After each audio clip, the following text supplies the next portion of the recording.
si vous remarquez bien, quand j'étais à Cité de la Seine, non, plutôt, c'était Harding. Oui, en bas là. C'était Harding. Le frère Jérôme et le berger Simon, qui est berger aujourd'hui, qui était à l'intérieur, on avait un jour de prière, mercredi. On se retrouvait toujours pour prier. Quand il était à Épougon, c'était la même chose. Il y avait deux amis. Un est devenu prêtre aujourd'hui.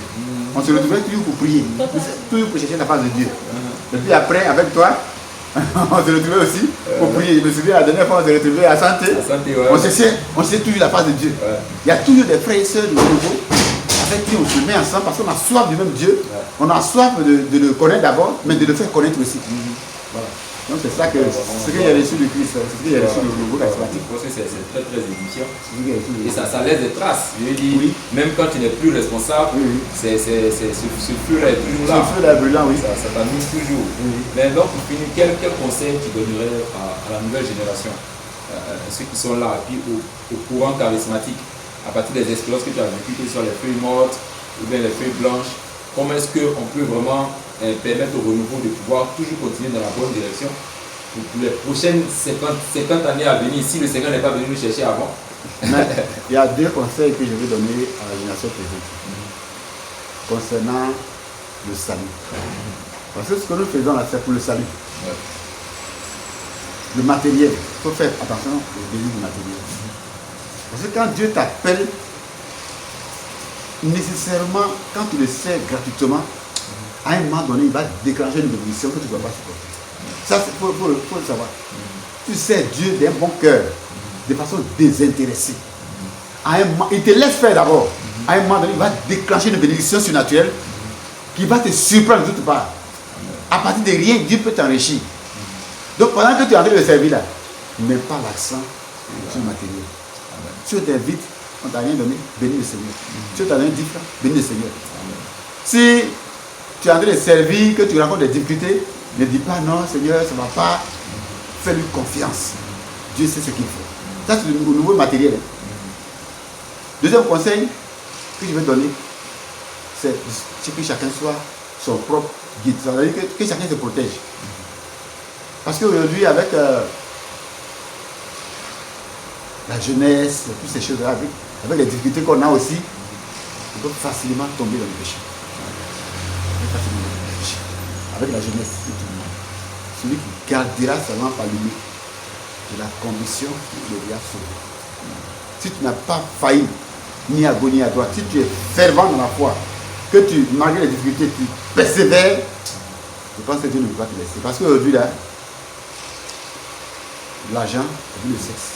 Dieu peut t'appeler, tu peux recevoir un appel authentique. Mais ça peut te faire dévier. Ça peut te faire dévier. Et aujourd'hui, là, je ne vous cache rien, les grands serviteurs de Dieu, qui ont l'onction. Mais l'amour de l'argent est trop. Mais eux, ils ne s'en rendent pas compte. Parce que quand c'est trop, tu ne te rends pas compte. Tu penses que c'est normal. Tu ne te rends pas compte. Il faut prier pour que. Parce que j'ai lu, il y a des hommes de Dieu, des gens qui n'ont jamais pris l'argent. Mais c'est devenu riche après. C'est Dieu qui donne. Dieu donne. Quand il veut te donner, il te donne. Aujourd'hui, tu vas avec un pianiste, tu le payes. Le petit qu'on avait là, dit maintenant, il ne veut plus 5 000 francs, il veut 7 500 francs. Bon. C'est nous-mêmes, on a négocié. Il veut 10 000 francs, c'est nous-mêmes, on a négocié pour lui acheter 7 500 francs.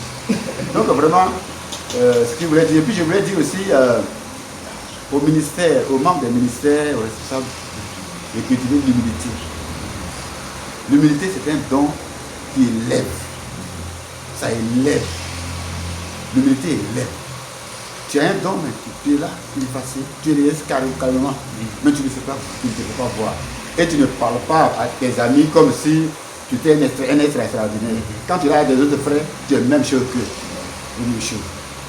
Donc, l'humilité. Et puis, un autre conseil, c'est au niveau de.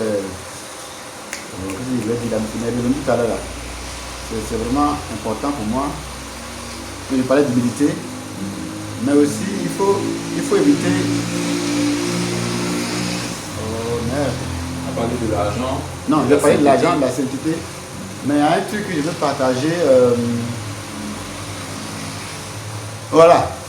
Au niveau, il faut cultiver la fraternité et la charité. La fraternité, ça dit que on est dans le grand groupe de l'Église catholique. On sait comment l'Église catholique fonctionne. Mais dans nos groupes, il y a des personnes qui ont besoin de notre soutien, qui ont besoin de notre aide. Souvent matériel. Souvent matériel. Souvent la présence même. Il y a des plus faibles.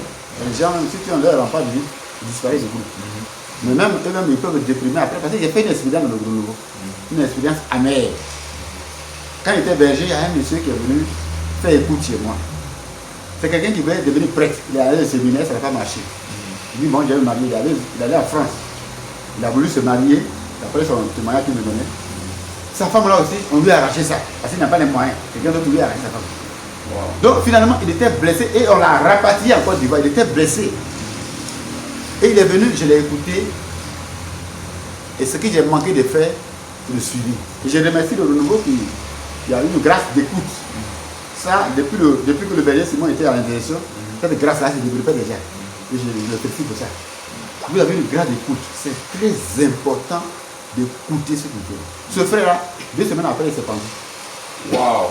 Et ça m'a fait mal, c'est aussi ma famille. Parce qu'il n'y a pas eu de suivi. Je l'ai écouté, on a prié un peu, puis c'est fini. Et après, j'apprends que c'est suicidé. Wow. Parce qu'il ne pouvait pas tenir. Je veux devenir prêtre. Et Dieu ne veut pas de moi. C'est ce qu'il me disait. Hein? Dieu n'a pas voulu de moi. Je veux me marier encore. Il n'y a pas, femme me quitte. Je veux faire ceci. Il vient me marche. Je veux me débrouiller, on me rapatrie. Il était chargé. Et puis si tu écoutes quelqu'un que tu vois que ça te dépasse, tu le conduis vers les prêtres.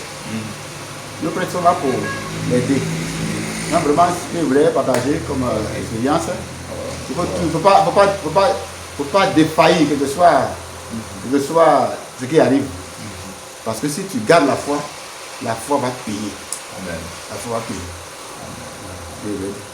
Bon, merci beaucoup. Donc on retient l'intégrité, la sainteté, la communion fraternelle, le suivi et l'humilité aussi dans le service. Donc on bénit le Seigneur pour la vie du man of God, le berger Francis Téti, qui est maintenant responsable du MICADES, qui est le ministère catholique pour la dévotion à l'Esprit Saint, qui est aussi une branche du renouveau. Le renouveau est comme un arbre, il y a une branche qui est sortie et on prie que ça puisse porter vraiment du fruit au sein de la communauté et même au-delà.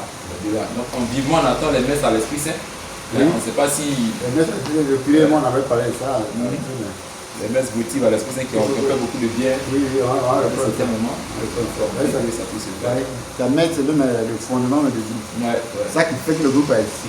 Au début, c'était pour... Le père avait dit, former un noyau qui va prier pour la messe. Il va intercéder. Le père nommé à l'époque. Non, le père Kwasi Tché. Ok, il avait même prophétisé même sur les messes à l'Esprit Saint. Je me rappelle qu'il avait dit, je vois dans mon esprit que le coin est rempli de monde. Il a béni le Seigneur. Donc la messe, c'est à partir de la messe, celui qui a dit de former un noyau. C'est ce noyau-là aujourd'hui qui est devenu le MICADES. Avec la sœur Yolande Boisdou, aussi. Donc quand elle m'a appelé pour dire que comme tu n'es plus berger, on voudrait que tu sois notre berger, je lui ai dit bon ok, pas de problème, allez-y à convoquer, comme tous tes membres, puis on leur demander s'ils sont d'accord. Donc on a fait le boulot à Sainte-Thérèse, et puis bon, les membres qui étaient là ont dit ok, on est d'accord. Tu n'avais plus le temps de prier. J'avais demandé, j'avais prié avec toi aussi, on a prié, on a vu le curé, tout ça là. On a prié beaucoup, et puis bon, je les ai invités, on est parti. Et puis, tous ceux qui étaient là, il a dit de voter. Ils ont voté, eux tous, ils ont dit qu'ils voulaient que je sois le berger. C'est ainsi qu'on a commencé. Donc, c'est quand on a commencé, il a demandé au Seigneur, qu'est-ce qu'on est en train de faire là? Qu'est-ce qu'on est en train de faire? C'est quoi le but? C'est quoi le but? C'est quoi l'objectif? Est-ce une communauté? Est-ce une fraternité? Est-ce un ministère? Je me posais la question, en fait. Et puis, je vais à une rencontre internationale avec la communauté de l'amour. Je parlais des sports. Oui. C'est pas le forum des leaders. Puis je reçois une parole de connaissance. Il y a des ministères qui vont sortir du renouveau charismatique. Je demande aux bergers de ne pas les persécuter, mais de les canaliser, ça vient de Dieu. C'est le papa qui donne la parole. Le père spirituel, le père primaire. Et puis je reçois une décharge, dès qu'il donne la parole, je reçois une décharge électrique sur moi. Wow. Sur tout mon corps. Je confirme. Et puis j'ai dit, je viens maintenant. Il dit, c'est un ministère. Il dit, le président dit que c'est des ministères. Ça va sortir du renouveau. Il demande aux bergers de renouveau de ne pas les persécuter, mais de les canaliser. Donc je viens et il dit, attends, ministère. Il s'appelle Debo. Debo, il dit, comment il a fait pour changer le nom? Donc je prie, et puis je reçois ministère catholique pour la révolution antichrétienne. Donc je mets ça au placard. On ici même, on était assis.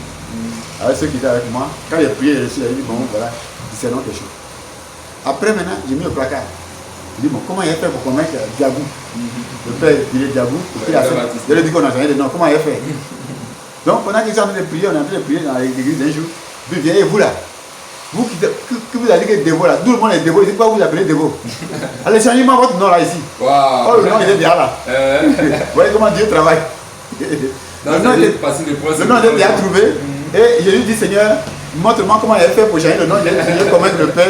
Et c'est lui qui vient, votre nom, Dévo, tout le monde est Dévo, Dévo, tout le monde est Dévo. Changez-moi votre nom là. J'ai laissé 2 semaines passer, j'ai fait une décision, voilà le nouveau nom. Il dit voilà, ça c'est le vrai nom. Donc, ça c'est ça. Quand il est monté dans le Père, il m'a dit, ah, ça c'est plus osé, il y a catholique dedans. Il dit ça, c'est ça qu'il a accepté, d'accord. Donc c'est comme ça qu'on a pris le nom. Donc nous bénissons le Seigneur. Notre désir c'est de recevoir des membres qui vont vraiment, qui vont par leur zèle, par leur charisme, par leur foi, élever le groupe. Voilà, c'est ce qu'on demande au Seigneur. Qu'il peut envoyer des ouvriers, des personnes qui soif de Dieu, qui vont faire croître le groupe par leur prière, par leur dévotion. Amen. Voilà. En tout cas, merci beaucoup. Je pense qu'on va te laisser mettre la parole pour le mot de fin et puis la prière en même temps. Hein? Le mot de fin? Oui. D'accord. Le mot de fin, je bénis le Seigneur pour le renouveau charismatique. Ma petite expérience que j'ai faite, je vois que le renouveau a apporté beaucoup à l'église du Côte d'Ivoire et dans le cadre de Bénéville, à l'église de Bénéville. Je félicite le berger Simon Marie qui est vraiment. D'abord, c'est quelqu'un, il a un tempérament disposé à recevoir de Dieu. C'est quelqu'un qui est disposé à recevoir de Dieu. Voilà. Donc ça favorise qu'il y a des choses en lui. Et quand il veut faire quelque chose, il y met le sacrifice qu'il faut. Et c'est ce qui a fait que le nouveau aujourd'hui continue sa marche et tient. Je me félicite avec tout vous qui l'entourez aussi. Vous êtes vraiment des gens fidèles, audacieux et vraiment des bons serviteurs. Voilà, donc, je pense que le nouveau aura encore un mot à dire. Il y a des leaders qui se préparent à prendre la relève, comme toi, comme Achille, comme le frère. Il y a des grands leaders qui vous préparent à prendre la relève. Et je sais que le réveil dont avait parlé certains frères. On avait dit qu'il y a un réveil. On était allé à une étape, il y a un réveil qui a commencé à m'élever. Et qui va prendre tout le renouveau. Je pense que ces temps-là sont proches. Et Dieu sait à quel moment il donne.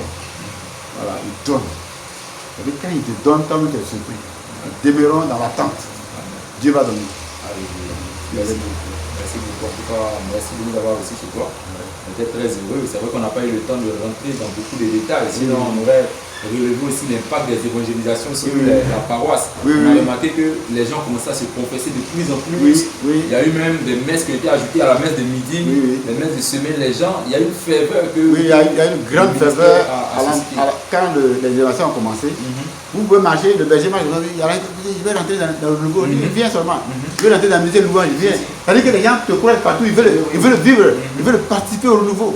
On te félicite, on te remercie partout. Et même, j'ai même fait une petite transition. Quand il n'était plus berger, il y a rien qui croyait Dieu. Quand il a dit je suis plus berger, il dit non, tu es berger. Il dit je suis plus berger, c'est toi qui es le berger. Il croyait toujours que c'est moi qui suis le berger. Quand il demande le numéro du berger, c'est mon numéro, on leur donne. Lui m'appelle, ça a duré au moins 2-3 ans. Hein. Wow. On leur donne mon numéro. Je dis non, je donne le vrai numéro. Gloire à Dieu. En tout cas, on bénit vraiment le Seigneur. Très heureux en plus que vraiment sa grâce qui a été avec toi au sein du renouveau groupe de prière t'accompagne au sein du renouveau Mikades, ministère catholique pour la démission à l'Esprit Saint. Et que les ouvriers que tu attends te viennent déjà pour l'année 2025 pour accompagner ta vision et puis les aider à travailler pour son accomplissement.